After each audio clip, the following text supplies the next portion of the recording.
예, 저는 오늘 본문 말씀을 가지고 맹세하지 말라라는 제목으로 말씀 나누겠습니다. 우리는 일상에서 맹세 혹은 서약을 할 때가 있습니다. 가령 예를 들어 신랑과 신부는 하나님 앞에서 사람들 앞에서 서로 서약을 합니다. 이것은 일종의 맹세입니다. 만약 어떤 신랑과 신부가 그 서약이 의미하는 바를 지킬 자신이 없어서 이렇게 말한다면 어떻겠습니까? 저는 이 점에 대해 약속을 이행할 자신이 없기에 서약할 수 없습니다 라고 결혼식에 그렇게 말한다면 그 결혼식은 이상한 결혼식이 될 것입니다. 여러분, 이것은 솔직한 것이지만 그러나 정직이라고 볼 수 없는 행동이에요. 그러려면 결혼식 하지 말아야죠. 이것은 정직이 아니라 책임 회피입니다. 또 법정에 설 때 우리는 양심에 따라 진실만을 말할 것을 서약합니다. 이것도 일종의 맹세입니다. 좁게는 우리가 교회에서 재직 임명을 받을 때, 안수집사 혹은 권사 그리고 장로로 임직을 받을 때 성경과 교단 헌법 그리고 교회의 치리를 존중히 여기고 예수 그리스도 안에서 따를 것을 서약했습니다. 여러분 기억하시나요? 이것도 맹세입니다. 그래서 구약 성경에 보면 맹세나 서언이 제한적으로 허용되고 있는 것을 볼 수가 있어요. 민수기서 6장 21절에 보면 나시린의 서언에 대한 규례가 나옵니다. 누군가가 나시린으로 상당 기간 동안에 살겠다라는 그런 서언을 하죠. 이것도 일종의 맹세거든요. 그 맹세를 지킬 것을 말씀하고 있는데요. 같이 한번 읽어보겠습니다. 시작. 이는 곧 선한 나시린의 자기 몸을 구별하는 일로 말미암아 여호와께 헌물을 드림과 행할 법이며 이 외에도 힘이 미치는 대로 하려니와 그가 선한 대로 자기 몸을 구별하는 법을 따라 할 것이니라. 이러한 맹세를 하는 것은, 이러한 서언을 하는 것은 예수님이 오늘 반대하고 있는 맹세와 많이 다릅니다. 오늘 본문에 예수님이 반대하신 맹세가 있어요. 오늘 그것을 다루기 원합니다. 이러한 종류의 맹세는 이런 것이죠. 어떤 신용이 안 좋은 사람이 자신의 신용도를 높이기 위해 자신보다 높은 권위를 끌어들이는 행위, 이게 바로 오늘 예수님이 다루고 있는 맹세예요. 신용이 안 좋으면 정직한 삶으로 자신의 신용을 올리면 되지 않겠습니까? 그런데 자신에게 불리한 상황을 모면하기 위해서든 아니면 탐심에 의해서건 자신을 믿어달라고 무언가를 걸고 강하게 약속하는 거예요. 보통 약속이 아닙니다. 맹세는 강하게 약속하는 거예요. 하늘에 맹세했고 땅을 걸고 혹은 내 머리를 걸고 이러한 맹세들 말하는 거죠. 그런데 예수님 시대에는 유대인들이 하나님을 걸고 맹세하는 것을 꺼려 했습니다. 왜냐하면 그들은 하나님을 걸고 한 맹세를 지키지 않았을 경우 하나님의 이름을 모독하는 행위로 알았기 때문이에요. 이것은 레위기 19장 12절을 근거로 하고 있어요. 레위기 19장 12절에 이렇게 말씀하고 있어요. 우리 같이 읽어보겠습니다. 시작. 너희는 내 이름으로 거짓 맹세함으로 내 하나님의 이름을 욕되게 하지 말라. 나는 여호와이니라. 그래서 유대인들은 하나님의 이름을 직접 거론하면서 맹세하기를 꺼려했어요. 대신 그들은 다른 묘안을 생각해냈습니다. 그것이 바로 하늘이에요. 하늘을 걸고 하면 된다. 하늘이나 땅이나 혹은 예루살렘 성전이나 자신의 머리를 걸고 맹세했습니다. 즉 하나님의 이름을 직접 언급하면서 맹세하는 것을 피하려 했습니다. 왜 그랬을까요? 이미 아는 거예요. 이 맹세를 자신이 지키지 못할 것을. 여기에 담긴 꼼수를 예수님은 간파하신 거예요. 예수님은 하나님을 직접 거론하지 않아도 하늘로 하든 땅으로 하든 성전으로 하든 자신의 머리로 하든 다 결국 하나님을 걸고 하는 것이 된다고 말씀하신 것입니다. 33절 36절 다시 한번 읽어보겠습니다. 시작. 또 옛사람에게 말한 바 헛맹세를 하지 말고 내 맹세한 것을 주께 지키라 하였다는 것을 너희가 들었으나 나는 너희에게 이르노니 도무지 맹세하지 말지니 하늘로도 하지 말라. 이는 하나님의 보좌이며 땅으로도 하지 말라. 이는 하나님의 발등상이며 예루살렘으로도 하지 말라. 이는 큰 임금의 성이며 내 머리로도 하지 말라. 이는 내가 한 터럭도 휘고 검게 할 수 없음이니라. 예수님의 해석에 따르면 이러한 맹세 행동은 두 가지 우를 범하고 있는 거예요. 첫 번째 우는 뭐냐면 하나님의 권한을 침해하는 것입니다. 그리고 하나님에게 해당되는 능력을 자신이 조작하려고 하는 거예요. 하나님만이 하실 수 있는 것을 자신이 할 수 있다고 그렇게 스스로 믿는 거죠. 이것이 맹세의 맹점이에요. 이신권 교수의 조직신학에 나오는 글인데 제가 인용해 보겠습니다. 그는 이러한 맹세의 성격에 대해서 이렇게 말했어요. 만약 맹세로 사람이 자신을 하나님과 관련시킨다면 하나님의 권한을 자신이 마음대로 조작할 수 있는 것으로 끌어내리는 것이 된다. 또한 인간은 자신의 머리색마저도 바꿀 수 없는 무능한 존재이며, 오늘날은 염색약을 바르니까, 근데 그 당시에는 그런 게 없었잖아요. 자신의 머리색마저도 바꿀 수 없는 무능한 존재이며 자신을 통제할 수 없기에 모든 맹세는 하나님의 권능을 인간의 조작의 대상으로 끌어내리는 행위가 된다. 그렇습니다, 여러분. 인간은 인간입니다.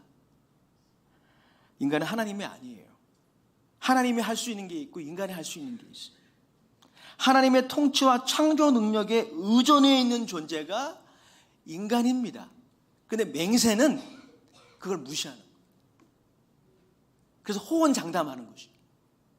자신이 그것을 지킬 수 있다고 호언장담하는 것이죠. 그러므로 이러한 맹세는 그 뿌리가 있어요. 우리가 이 부분을 잘 알아야 되죠. 그 뿌리는 뭐냐면 인간 자신의 권한과 능력에 대한 과대평가입니다. 이것이 바로 인간의 오만이며 자신의 주제 파악을 하지 못하는 것이죠. 여러분, 주제 파악을 하라, 이런 말은 사실 그렇게 좋은 의미의 언어가 아니죠. 우리 한국 사회의 언어의 구조상 이런 말을 하면 기분 나쁩니다. 그리고 이런 말은 조심해서 해야 돼요.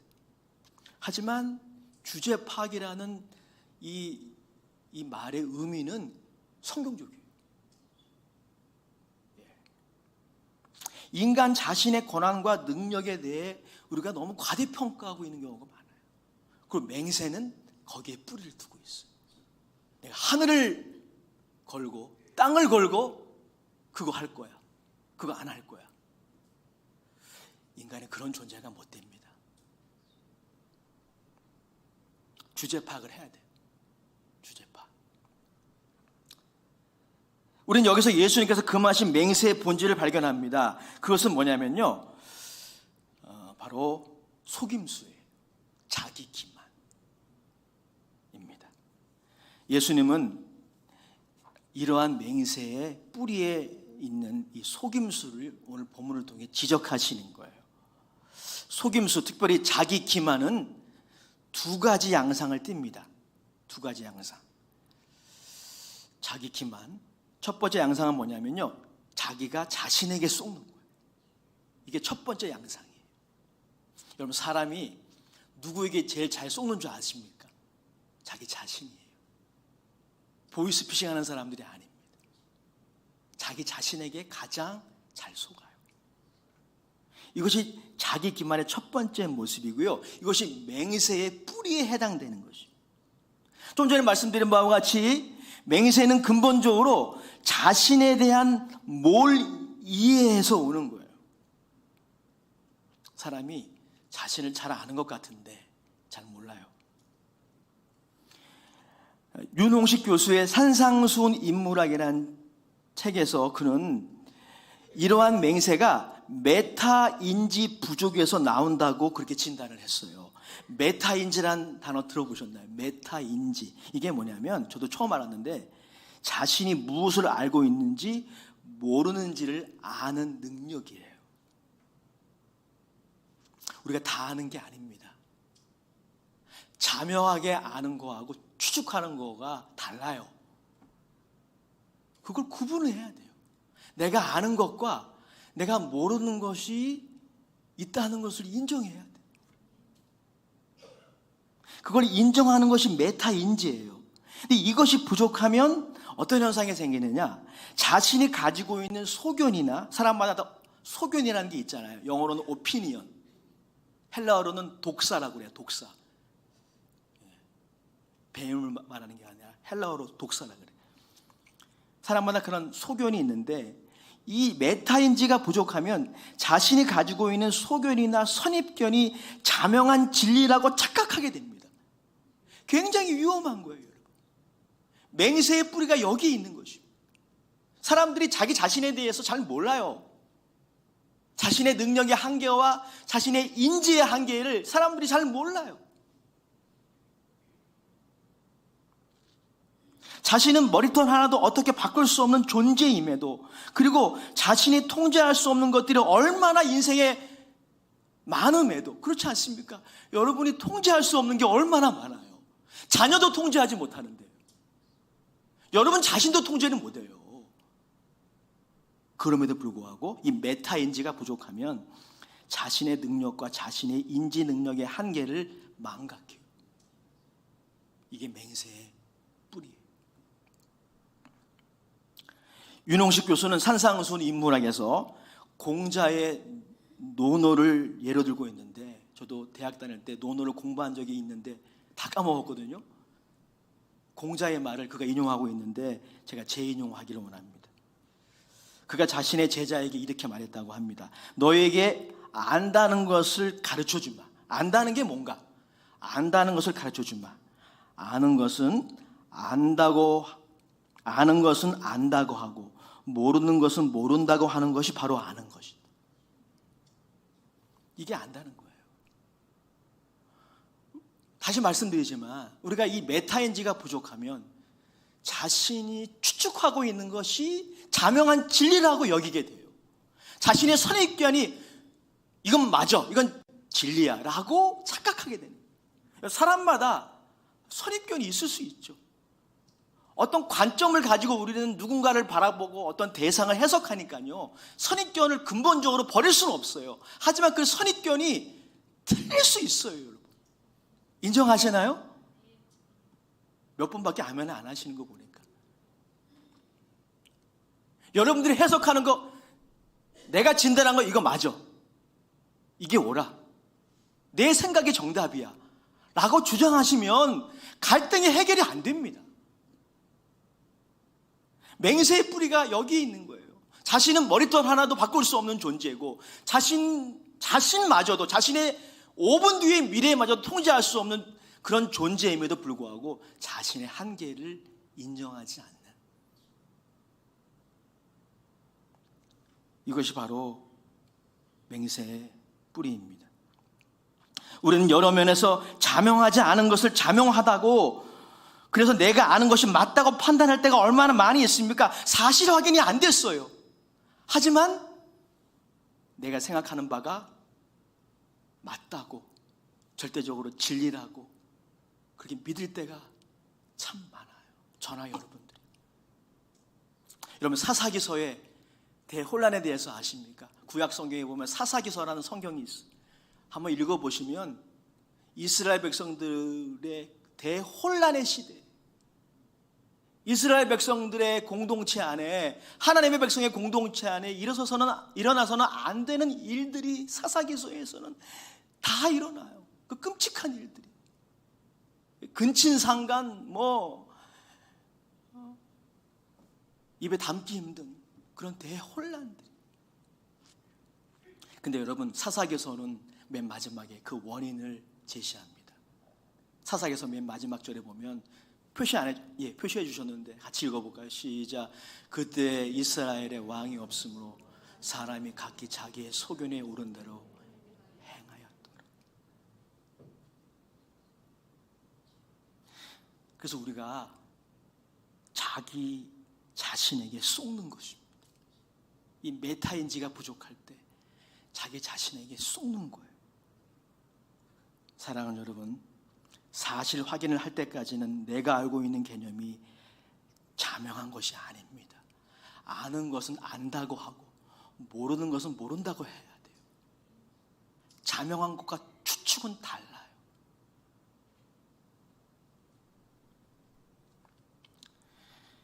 윤홍식 교수에 따르면 이러한 자기 기만에서 벗어나기 위해 두 가지가 필요하다고 해요.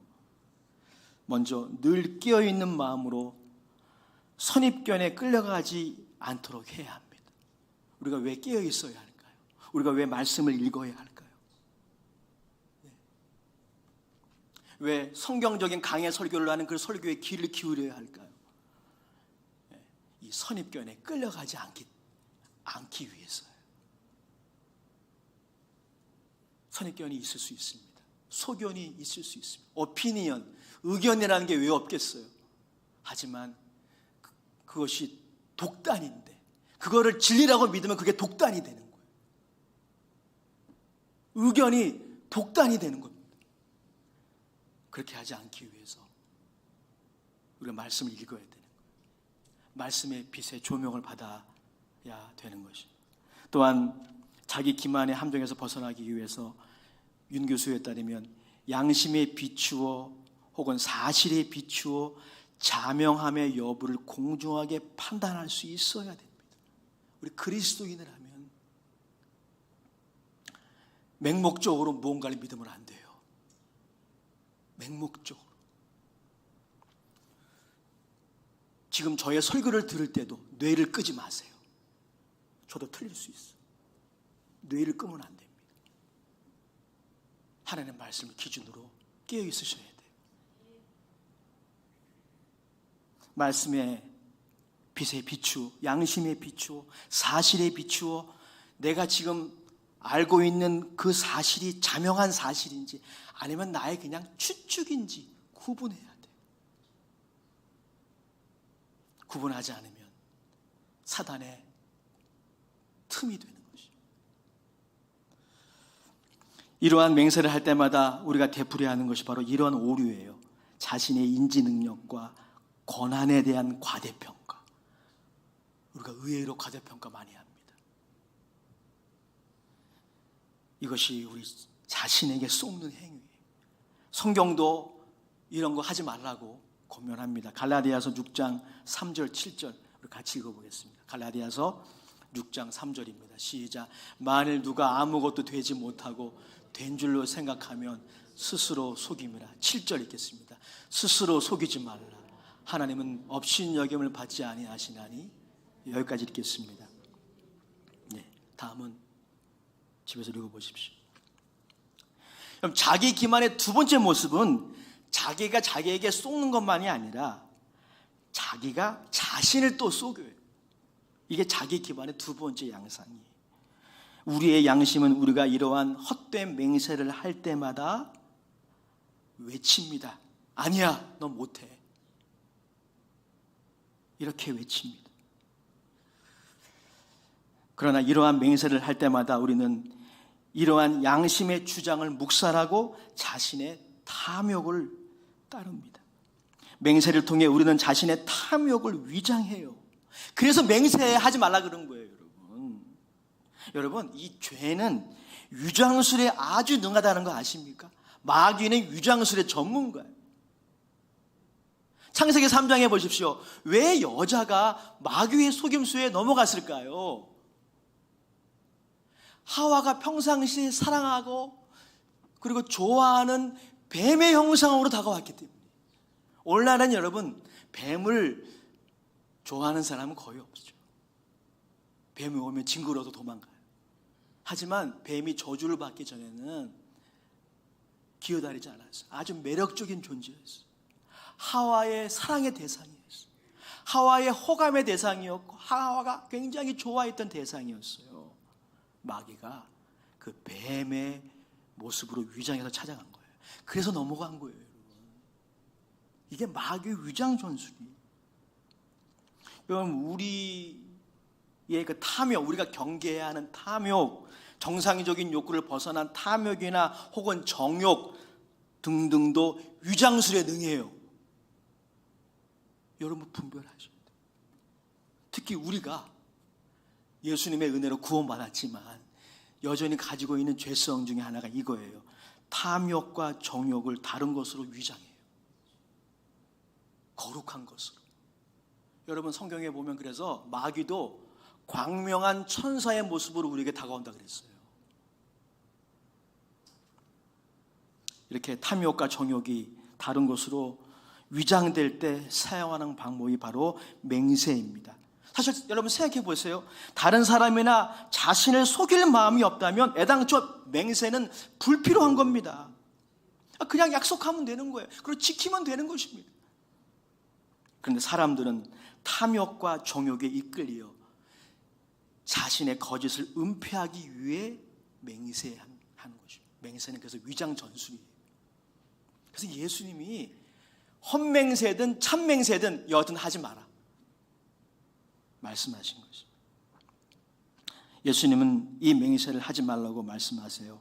그리고 이 맹세를 해결하는 방법을 우리에게 말씀하십니다. 그것은 바로 정직이에요. 37절 말씀, 마태복음 5장 37절입니다. 시작. 오직 너희의 말은 옳다 옳다 아니라 아니라 하라. 이에서 지나는 것은 악으로부터 나느니라. 정직이 해답이라는 겁니다. 이 맹세를 극복하기 위한, 맹세를 하지 않기 위한 길이 뭐냐? 바로 정직이라고 하는 것입니다. 그럼 정직이 뭘까요? 우리가 일반적으로 정직을 정의하는 것들이 있죠. 그런데 성경의 정의를 좀 살펴보자고요. 성경의 정의는 오늘 제가 좀 전에 말씀드린 바와 같은 맥락을 가지고 있어요. 정직이란 선입견에 휘둘리지 않는 거예요. 선입견에. 좀 전에 말씀드렸죠. 왜곡된 해석을 우리가 스스로 할 수 있지만 거기에 휘둘리지 맙시다. 왜 거기에 휘둘려요? 그럴 필요 없어요. 팩트 체크를 하세요. 아니면 말씀을 읽으세요. 진리를 연구하십시오. 다 드러나는 거예요, 여러분.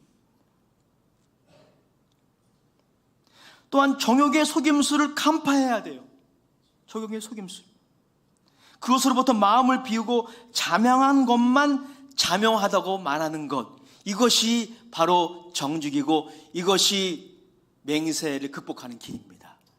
이해할 것은 이해하다고 하고 아니다라고 할 것은 아니다라고 하는 것입니다. 사랑하는 여러분, 자신의 신용을 높이기 위해 군더더기 말이나 과한 표현으로 무언가를 강조하고 있다면 오히려 그것은 여러분의 신용을 깎을 거예요. 톰 라이트가 말한 것처럼 당신이 누군가한테 어떤 약속을 하는데 그렇게 말해야 한다면 당신은 이미 신용불량자예요.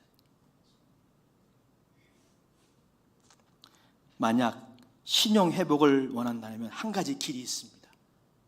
그건 맹세가 아니고 정직이에요. 정직을 회복하면 되는 거예요. 예수님이 여기서 강조하는 것이 바로 그 정직입니다. 복음서를 통해 본 예수의 저자 다렐 보크는 이렇게 말했어요. 정직에 대해서. 예수님께서 강조하시는 것은, 이 본문을 통해서 강조하시는 것은 맹세가 정직을 대체하려고 해서는 안 된다는 것입니다. 여러분들의 떨어진 신용을 회복하기 위해서는 다른 방법이 없어요. 정직하시면 돼요. 이제 정직한 삶을 살아가시면 되는 거예요. 맹세로 해결될 게 아니라는 것입니다. 또한 맹세가 무엇인가를 조작하려는 수단으로 쓰여서도 안 된다. 맹세는 사람이 말하는 것 이상을 요구하기 때문이다. 독일의 유명한 신학자 디트리트 본헤퍼는 우리에게 유명한 말을 낭비했어요. 우리는 하나님 앞에 솔직해야 합니다. 따라합시다. 하나님 앞에 솔직합시다. 정말 하나님 앞엔 그래야 돼요. 정말 하나님 앞에서.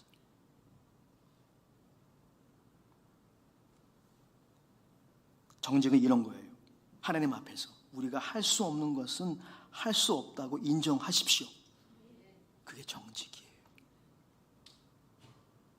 온 우주 만물, 심지어 나와 여러분과 우리의 미래까지 통치하시는 분은 우리가 아니에요. 하나님이십니다. 하나님만 하실 수 있는 거예요. 그리고 모든 것을 합력하여 선을 이루실 거예요. 할렐루야. 로마서 8장 28절. 오늘 설교문에 없지만 갑자기 떠올랐어요. 하나님을 사랑하는 자, 곧 그 뜻대로 부르심을 입은 모든 자들에게 모든 것이 합력하여 선이 될 것입니다. 우리는 이걸 못해요. 하나님은 하실 수 있어요. 그러므로 정직이란 무엇입니까? 그분의 권세와 능력 앞에 우리의 무력함을 인정하고 그를 의지하는 것이 성경이 말하는 정직이에요.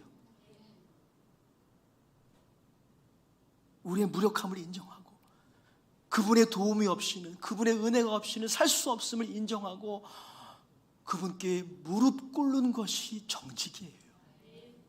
그게 기도 아닙니까, 여러분? 기도라는 행위의 의미 아니에요? 저는 시편을 사랑합니다. 저는 시편을 사랑해요. 여러분 중에 시편을 사랑하는 분도 많이 계실 테지만 시편에 나와 있는 주옥 같은 기도를 생각해 보십시오. 다양한 기도의 언어들로 구성되어 있지만 공통점이 있습니다.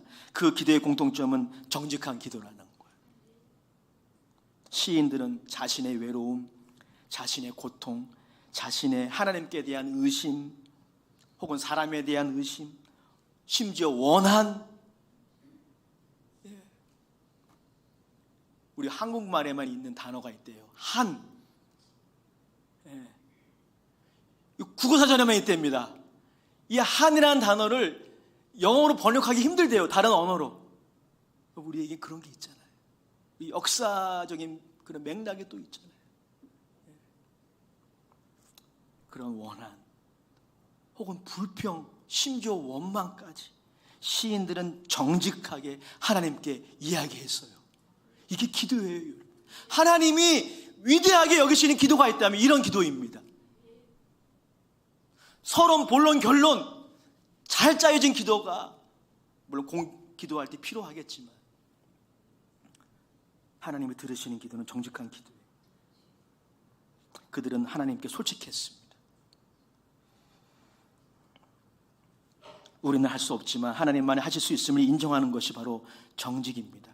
우리는 예수님의 십자가 앞에서, 그분이 흘리신 그 보혈 앞에서, 어떤 목사님의 표현대로 영혼의 알몸이 돼야 돼요. 그분께 숨길 게 뭐가 있겠습니까? 숨길 수 없습니다. 이 정직을 회복하는 것이 맹세를 극복하는 길입니다. 여러분, 예수님은 우리가 예라고 말할 수 있는 자명한 진리이십니다. 그분은 이 땅에 오셔서 죽으시고 부활하심으로 우리가 할 수 없는 것을 하셨어요. 우리가 할 수 없는 죄의 문제, 저주의 문제, 사망 권세의 문제를 그분은 해결하셨습니다. 그분이 길이요, 그분이 진리요, 그분이 생명이십니다. 사실 원칙적으로 따지면 그분만이 참이에요. 그분만이 진리입니다. 그래서 아들을 보내신 하나님만이 참되시고 성령님은 진리의 영이십니다. 로마서 3장 4절 같이 읽어보겠습니다. 시작. 그럴 수 없는 애라 사람은 다 거짓되되 오직 하나님은 참되시다. 또한 맹세를 극복하기 위해서 우리는 사람 앞에서도 정직해야 합니다. 자신을 믿게 하기 위해 장황하게 부연 설명할 필요 없습니다. 과도하게 어떤 약속을 강조할 필요도 없어요. 우리 한국 분들이 맹세할 때 자주 쓰는 그런 문장들을 제가 몇 개 골라봤어요. 내가 이것을 하지 않으면 내 손에 장을 지지겠다, 이런 말들 쓰잖아요. 하늘이 두 쪽이 나도 나는 이것을 할 것이다. 내가 다시 이것을 하면 내 성을 바꾸겠다, 이런 말 하지 마세요. 그럼 우리가 무엇을 해야 합니까? 그저, 정말 중요합니다. 저와 여러분들에게 주신 주님의 음성으로 들으십시오. 그저 여러분의 삶으로 정직을 보여주십시오. 그럼 돼요. 그러면요, 여러분들이 인정하지 않고 여러분들의 신용을 저평가하는 사람들도요, 다 돌아옵니다. 여러분이 하나님 편에 서면 다 돌아와요. 저는 목회하면서 한 가지 깨달은 인간관계의 원리 혹은 지혜를 여러분들에게 소개하고 마치고자 합니다. 그것은 뭐냐면 진실은 다 통한다는 거예요. 진실은 다 통합니다. 우리가 신앙생활을 하다 보면 안 맞는 게 당연해요.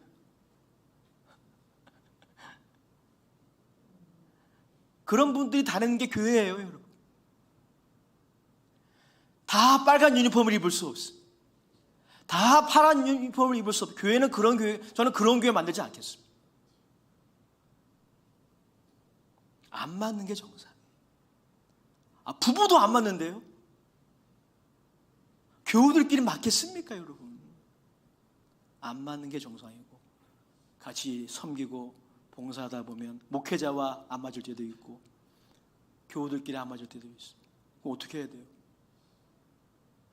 진실을 나누는 대화를 하면 돼요. 그럼 다 됩니다. 이게 잘 안 되는 거예요. 저부터 회개하고 우리 모두 회개하고, 물론 우리가 하나님께 이야기하듯이 우리의 내면의 모든 것들을 다 쏟아낼 수는 없을 거예요. 그건 하나님께만 해야 돼요. 하지만 우리가 할 수 있는 한에서 우리의 감정이나 우리의 생각들을 진실하게 그리고 온유하게, 화내지 말고 서로 얘기하면 해결되지 않을 문제가 없습니다. 우리가 어차피 다 천국 갈 사람이잖아요. 그렇지 않습니까? 아닌 것 같아요. 우리 다 천국 가게 되잖아요, 여러분. 어떤 분은 천국 가고 어떤 분은 지옥 가고. 아니잖아요. 천국 가서 다시 만나야 될 사람들이에요, 우리 다. 그렇지 않은 것 같아요. 그거 한번 생각해 보세요, 여러분. 여러분 천국 가서, 여러분 그리스도인이라면, 그리스도인이 아니라면 모르겠어요, 저는. 그 다음 문제는. 여러분들 그리스도인이라면 천국 가서 다 인사 안 해요? 다 만날 사람들이에요. 그리고 언제까지 천국에서 살까요? 영원히 살아야 돼요. 영원히.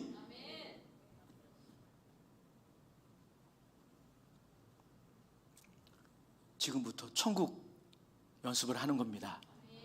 천국에서는 거짓이 없습니다. 우리 진실을 서로 나눕시다. 자신의 연약함, 자신의 기도 제목들, 자신의 그 상한 감정들도 서로 나누면서 이야기하면 해결되지 못할 문제가 없어요. 결론입니다. 하나님의 은혜로 우리는 맹세의 오류를 깨닫고 하나님 앞과 사랑 앞에서 정직하기를 기도합시다. 아멘. 기도하겠습니다. 아버지 하나님, 우리 한 가지 기도 제목을 주님께 고합니다. 사람은 다 거짓되나 하나님은 참되시도다. 우리가 그 하나님 앞에 진실하기 원합니다. 그리고 우리 사람 앞에서도 우리의 어떤 그런 상투적인 언어가 아니라 우리의 삶으로 정직의 열매를 맺을 수 있도록 성령님 우리를 도와주시옵소서. 예수님의 이름으로 축복하며 기도드립니다.